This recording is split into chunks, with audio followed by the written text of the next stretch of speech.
Welcome back to Fun with Sammy and Lily in our Storytime series.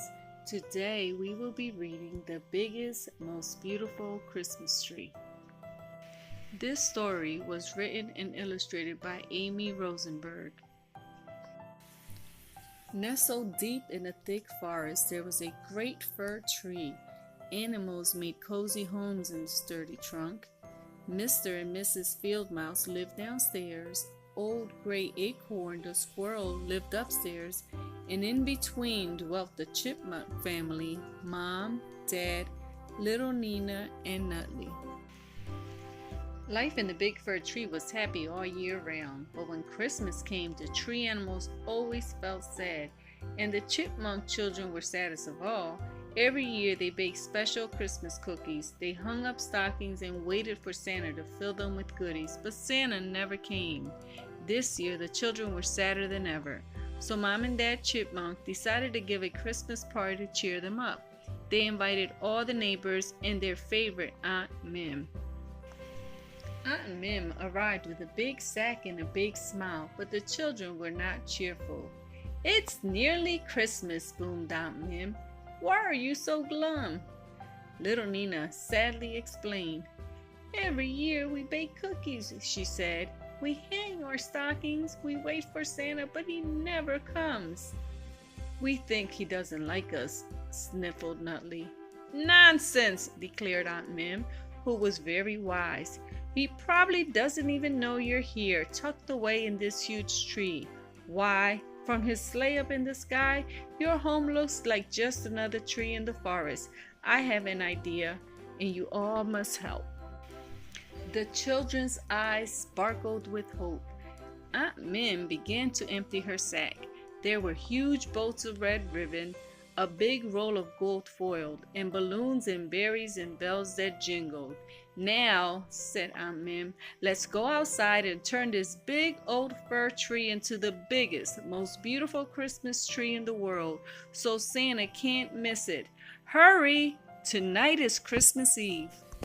They all scampered out onto the snowy branches, carrying the things from Aunt Mim's sack. Mom began to tie bows on all the fir cones. The little chipmunks snipped the ends.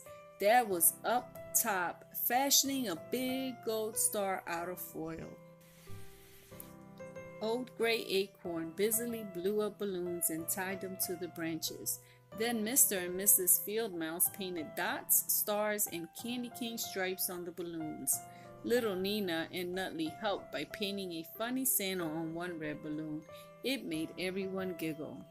Aunt Mim ran strings of berries up and down and all around the tree. "Hurry," she urged. "It's getting late." Little Nina munched a few berries when Aunt Mim wasn't looking. The others hung jingle bells that tinkled gleefully when the branches shook.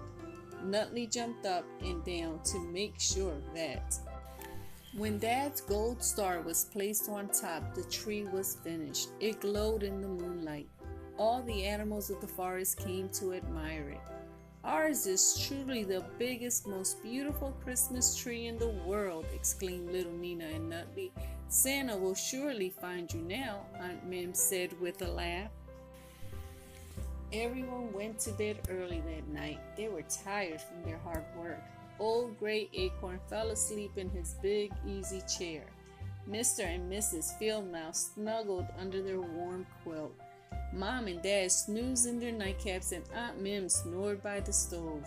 The littlest chipmunks fell asleep without even touching their hot cocoa.